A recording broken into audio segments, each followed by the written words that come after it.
बिस्मिल्लाहिर्रहमानिर्रहीम। अस्सलाम वालेकुम। गल्फ़ पाकिस्तान के साथ मैं हूं आपकी मेज़बान एनी बाज और आप देख रहे हैं program issue of the day. Issue of the day में आज हम डिस्कस करने लगे हैं कि महंगाई के हवाले से कि जब से नई हुकूमत आई है महंगाई में और इजाफा हो गया है, अब हम बुरे तरीके से परेशान है। और इसके अलावा बात करेंगे वज़ीर आज़म का तुर्की में दौरा कैसा रहा है। तो हमारे साथ यहाँ पर मौजूद हैं सीनियर एनालिस्ट इकबाल शाहिद साहब। अस्सलाम वालेकुम। वालेकुम सलाम। जी इकबाल साहब, बताइए, महंगाई के हवाले से देख रहे हैं हर चीज़ के रेट जो है वो अप होते जा रहे हैं और आवाम बड़ी परेशान है। हर जगह सोशल मीडिया पे अखबारात में महंगाई का रोना रोया जा रहा है। तो आप क्या समझते हैं, नई हुकूमत आई है तो इसको तो कम होना चाहिए था, ये और अपग्रेड की तरफ क्यों गई है? आपने अपने इंट्रो में दो चीज़ों को इकट्ठा कर दिया। एक तो महंगाई जो वाकई जेन्युइन मसला है, दूसरा वज़ीर आज़म का दौरा तुर्की। इसको ये कह सकते हैं कि ये जो हुकूमत आई है ये इक़्तिदार के लिए और अपने केसेस ख़त्म कराने के लिए आई है। और इनका एजेंडा जो है वो आपके सामने है कि किसी तरीके से ये जो लाइज हुकूमत है वो लंबा अरसे तक हुकूमत यहाँ करे और जो भी बकाया जात रहते हैं वो हम अपने केसेस को ख़त्म करवाएं। रह गए अवाम जो महंगाई की चक्की में पिस रहे हैं, तो उसको ये कह सकते हैं कि ये उनका मसला है ही नहीं। अगर उनका मसला होता तो उन्होंने तो महंगाई मार्च किया था, और महंगाई मार्च ये किया था कि इमरान खान की हुकूमत जो है वो अवाम उससे बड़े तंग हैं और मुल्क में दिन ब दिन महंगाई बढ़ती जा रही है। पेट्रोल की कीमतें आसमानों को हैं, डॉलर बढ़ रहा है, स्टॉक एक्सचेंज बैठ रही है, सब्जियां नहीं मिल रही, आटा नहीं मिल रहा, चीनी नहीं मिल रही, घी नहीं मिल रहा। अब हैरान रहेंगे कि जब ये हुकूमत आई है जो रेट 2-4 साल में बढ़े थे, आज मैं देख रहा था, कंपैरिजन कर रहा था कि पेट्रोल तो उन्होंने तो 2-2, 3-3 रुपये करके बढ़ाया, इन्होंने इकट्ठा जब 30 रुपये बढ़ाया पर लीटर। तो फिर दूसरी तरफ कंपैरिजन कर रहा था कि चलो मान लिया कुछ एक पॉइंट है वो ये भी होता है, जिसने गाड़ी रखी है चलो वो महंगा तेल इस्तेमाल करे, हम क्यों उसको सब्सिडी दें।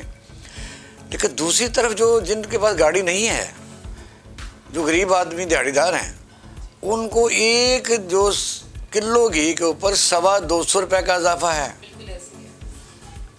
यानी गाड़ी वाले को 30 रुपये और जो गाड़ी नहीं रखता उसको 225 रुपये। घी बुनियादी ज़रूरत है। अब इसके लिए मैं तो कई दफ़ा ये भी होता हूँ कि मीडिया के जो लोग माइक पकड़ के हर वक्त बाज़ारों गलियों में बड़े बड़े सीनियर एंकर घुसे रहते थे कि आप मर गए हैं, तो कहते जी मर गए हैं दोनों। अब शायद आप मर गए हैं, वो नज़र नहीं आते, कहीं नहीं जाते वो कि महंगाई है नहीं है, क्योंकि उनको जो गवर्नमेंट ने अकोमोडेट किया है वो बहुत बड़े बड़े इश्तिहारात अखबारों को दिए गए हैं। मुझे बताइए कि तुर्की का दौरा एक वन लाइन आने जी, पूरी दुनिया के आप अखबार देख लें, किसी वज़ीर आज़म दौरे करते रहते हैं, आपने पूरा सफ़ा उनको दिया है, यानी जरा अकोमोडेट करना है कि इनका मुँह बंद रहे। लेकिन मुँह बंद तो चलो हो जाएगा, अवाम भी सब्र शुक्र कर जाएंगे। अवाम का किसको कोई परेशान हाल है कि ना उनके पास कोई ऐसी ताकत है कि अपना इजहार करके अपनी बात मनवा सकें। उनके भी गवर्नमेंट के पास बेतहाशा दलीलें मौजूद होती हैं। ये महंगाई इस तरह है, ये घी जो आप ख़रीद रहे हैं ये पहले से ज़्यादा थिक है, इससे रोटियां ज़्यादा पक जाती हैं। जिस तरह पेट्रोल के मतलब कुछ लोग कहते हैं कि ये 30 रुपये जो लीटर बढ़ रहा है ना, जो मतलब उनकी फेवर करते हैं तेल के हक़ में, वो कहते हैं ये तेल जो है ये ज़्यादा माइलेज लेता है, ये संगना है, मतलब ज़रा गहरा है, तो ये आप लीटर डलवाते हैं तो 3 लीटर का काम करता है। बिल्कुल। अब मुझे बताइए, असल बात ये है, जो भूख है ना, बेरोज़गारी है, उसको हल ही किया जाए तो तभी होता है। वज़ीर आज़म साहब आप बाहर गए हुए हैं, बिलाल भुट्टो ज़रदारी साहब जब से हलफ उठाया उसी रात चले गए थे। मौलाना फजलुर रहमान आपको नज़र नहीं आ रही, महंगाई मार्च के लिए यहाँ हर वक्त उनको तमाशा बनाया हुआ था। अब लीडरलेस साहब के ख़िलाफ़ एहतजाज अगर होना शुरू हो गया, जिसके अमकानात ज़ाहिर हो रहे हैं, या फिर मसला हल करें, फिर आप देखें कि सूरत हाल अच्छी तो नहीं होगी। नहीं तो आप समझते हैं कि महंगाई पे काबू पाया जा सकेगा जिस तरह की सूरत हाल अब है? देखिए, महंगाई का ये है कि आपके सामने के वज़ीर आज़म पाकिस्तान ने हलफ उठाने के फ़ौरन बाद कहा था कि मैं 400 रुपये का 10 किलो आटा दूंगा, तो नहीं दे सके। फिर कहा 490 रुपये दूंगा वज़ीर आला पंजाब से मियां हमजा शहबाज शरीफ साहब। अब 1700 रुपये के 20 किलो आटा हो तो कितना 34 या 3500 का मन बनता है। ऐसे ही है, 9 चौका 36, 900 रुपये, कहाँ 490, 900 रुपये, वो भी हल नहीं हो सका। आज उनके जो थे अता तारड़ साहब प्रेस कॉन्फ्रेंस कर रहे थे, हम बिल्कुल आटा देंगे। वो भाई क्या कहते हैं कि मर जाएगी मखलूक तो इंसाफ करोगे, لیکن منصف ہو تو پھر کیا کہتے ہیں پھر اٹھا کے انہیں لیتے ہیں. تو اس میں مجھے بتائیے گا، رانا ثناءاللہ نے بڑا سختی سے کہا ہے کہ اگر اب لانگ مارچ ہوئی تو بڑا شدت سے اس چیز کو روکا جائے گا، تو انہوں نے عوام کے بارے میں بالکل نہیں سوچا. جیسے پہلے جو حالات کریٹ ہوئے تھے اور بڑے لوگوں کی جانیں گئی ہیں، بڑے لوگ پرابلم میں آئے، اب دوبارہ سے انہوں نے کہا ہے کہ شدت اختیار کریں گے. تو اس کے بارے میں کیا کہیں گے آپ؟ کاش انسان سمجھ جائے. صدام حسین اپنے آپ کو بہت طاقتور سمجھتا تھا. پھر آپ دیکھیں کہ وہ کیا حشر اس کا ہوا. شاہ ایران نے اپنے زمانے میں ایران میں بے تحاشا لوگوں کا قتل و غارت کیا، اسلامائزیشن کو ختم کیا. انہوں نے ایک اوپن سوسائٹی کی بنیاد رکھی، لوگوں کو برقع اترا دیا اور کعبہ خان نے اس طرح کا انہوں نے بنا دیا، اور جو آواز اٹھاتا تھا لاکھوں لوگوں کو انہوں نے. اور پھر وہ اس اسٹیج پر پہنچا کہ امریکہ کا بڑا بن گیا.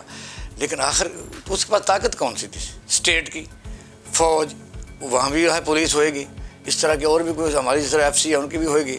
وہ یہ جو سرکاری آپ کے پاس عہدہ ہوتا ہے یعنی یہ کوئی آپ کی کوئی خوشی کا باعث نہیں ہوتا. آپ لوگوں کو ڈیلیور کریں. اگر ان کو طاقت سے آپ لوگوں پر ظلم کرتے ہیں تو کل کو اور کسی کا نوٹیفیکیشن ہو جائے گا، وزیر داخلہ آ جائے گا تو آپ پھرتے رہیں گے، آپ کا کون چھڑائے گا؟ آدمی کو کہتے ہیں کہ بھی انسان ہی رہنا چاہیے. طاقت جو اسٹیٹ کی ہوتی ہے، جو آئین میں درج ہے. اب دیکھو نا عمران خان جو ہے وہ سپریم کورٹ جا رہی ہے PTI کے کہ ہمیں اجازت دی جائے. جب لکھا ہوا آئین میں کہ آپ لانگ مارچ بھی کر سکتے ہیں، جلسہ بھی کر سکتے ہیں، آزادی ہے. جو ریٹ کی تھی وہ تو اجازت دے دی، وہ اجازت دے دی. پھر ریٹ پر جا رہا ہے. اب انہوں نے کہہ دیا کہ اب ہم نے کوئی لانگ مارچ نہیں کرنا جب تک سپریم کورٹ ہمیں گارنٹی نہیں دے گی. اب یہ کہتے ہیں کہ ہم نپٹ لیں گے، ہم تو داخل نہیں ہونے دیں گے. یعنی ڈٹائی اس قسم کی ہے کہ آج آپ نے دیکھا کہ لاہور میں وکلاء کے ساتھ جو پنگا انہوں نے لیا تھا ان کو مارا بے تحاشا، اور انہوں نے رٹ دائر کی ہوئی ہے. تو آج FIR درج کرنے کے لیے عدالت نے رانا ثناءاللہ کے آرڈر کر دیے ہیں. لیکن اس ملک میں اگر FIR درج ہو بھی جاتی ہے تو آپ کو کتنے % امید ہے کہ کسی بندے کو سزا ملے گی؟ اس وقت جو پاورفل طبقہ ہے، وزیر اعظم ہے، وزیر اعلیٰ ہے، 24 بندے ہو رہے ہیں، یہ FIR لے کر پھر رہے ہیں. اس میں کیا ہے وجہ؟ یہ جس ملک میں کوئی قانون اور آئین کے تحت کوئی کام نہ ہو رہا ہو، پھر وہ اس کا قائم رہنا بڑا کافی مشکل ہو جاتا ہے. دنیا میں جب جنگ عظیم دوم کے بعد سب کو پتہ ہے کہ پرانا یہ مقولہ ہے اور روایت ہے، اور میں اس کو دہرا دیتا ہوں کہ چرچل کو کہا گیا کہ اب تو ہم شکست کھا رہے ہیں. تو اس نے کہا مجھے ایک بات بتاؤ کہ عدالتیں انصاف دے رہی ہیں؟ ان کا ہاں دے رہی ہیں. ان کا پھر ہمیں کچھ نہیں ہوتا. پاکستان میں عدالتی نظام ناقص ہے. کسی کو آج ہی ایک عورت نے 36 سال بعد، اس نے کہا میری عمر 9 سال تھی، آج میں 45 سال کی ہوں، 36 سال کے بعد میرا کیس آپ کے پاس لگا ہوا ہے، آپ سنے ہی جا رہے ہیں، مجھے انڈیا بھیج دیں. یہ ہے اس زوردار تمانچہ بالکل اپنے انصاف کے اوپر ہمارا کہ ایک لڑکی 9 سال کی کیس کر کے بیٹھو، 5 مرلے کی ساری جگہ ہے. بھئی عدالتیں فیصلہ کرتی ہیں، اسی وقت عمل درآمد کروائیں. وہ کاغذ ٹکڑا لے کے پھرتا رہتا ہے، اس کے بعد اس کو دیتا ہی کوئی نہیں. تو وجہ یہ ہے کہ پاکستان میں اس وقت اتنا بڑی ایک مایوسی کی فضا ہے، اس کو خوشگوار نہیں کہا جا سکتا. تو اس پر جتنی جلدی کوئی قابو پایا جا سکے. باقی عمران خان، مجھے ایک چیز بتائیے گا، جیسے آپ بات کر رہے ہیں قانون کی اور اس کے حوالے سے بات چیت ہو رہی ہے، تو ہم لوگ جب سے دیکھتے آئے تب سے ہی کوئی نہ کوئی پرابلم ہے. اب تو خیر کافی سویر ہو گئی ہے. کبھی آپ جا کے ایوان عدل کھڑے ہو جائیں، لوگوں کے مسائل سنیں تو لوگوں کا رونا سنیں تو نسل در نسل ان کے کیسز چلتے چلے آ رہے ہیں.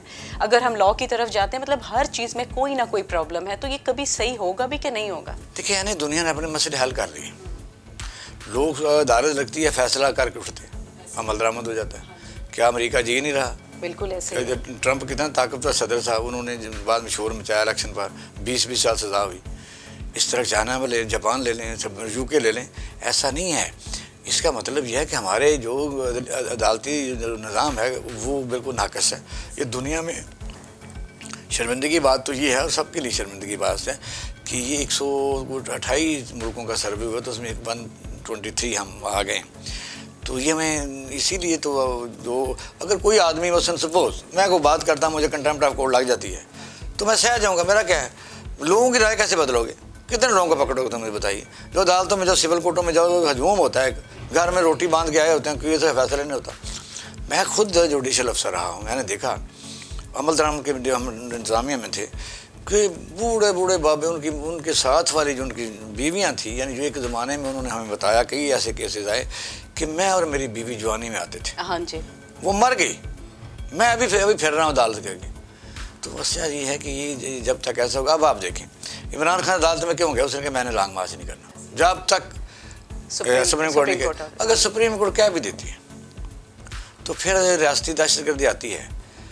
मसलन आप देखें मार किसको रहे हैं, मरवा किस कौन रहा है, अवाम जो है सबकी है, अवाम जो अगर इक़्तिदार में तो आपकी नहीं है, क्या आपकी माएँ बहनें नहीं हैं क्या? जो आप देखेंगे यास्मीन राशिद का केस ला लें, इस तरह मैं तो आज और बड़ी फुटेज आई हैं, आज जो ऐसे आ रही हैं, तो ऐसे ऐसी बुजुर्ग ख़वातीन हैं, छोटे छोटे बच्चे हैं, आप उनको डंडे मार रहे हैं, आपने वो शैल इस्तेमाल किए, तो आप डटाई से कहते हैं कि ऐसा ही होगा।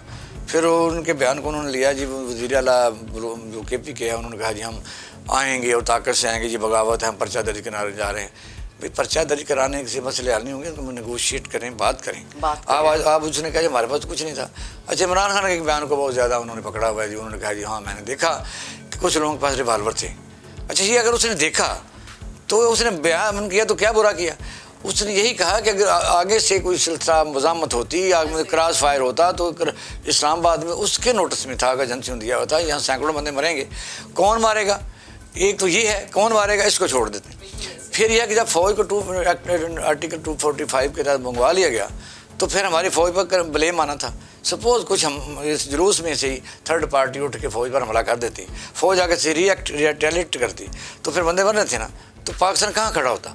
अगर इमरान खान की इस चीज़ को आप शिकस्त कहते हैं और कहते हैं भाग गया फलाना हो गया, मैं कहता हूँ दिस वाइजली, और ये अच्छा किया, ताकि अगर अवाम और फ़ौज का किसी वक्त सामना हो जाए तो फिर ये अच्छी बात तो नहीं है। फ़ौज जो हमारी अपनी जिसने इतनी कुर्बानियाँ दी हैं उनको हम सलाम पेश करते हैं। बहुत बहुत शुक्रिया इकबाल साहब। जी तो नाज़रीन, ये था आज का इशू ऑफ द डे। आपने देखा महंगाई के हवाले से बात हो रही थी और वज़ीर आज़म की स्पेशली बात हुई तुर्की के हवाले से, और मज़ीद अपडेट आपको देते रहेंगे इशू ऑफ द डे में। कल दोबारा आपसे मुलाकात होगी, रखिएगा अपना ढेर सारा ख्याल। अल्लाह निगहबान।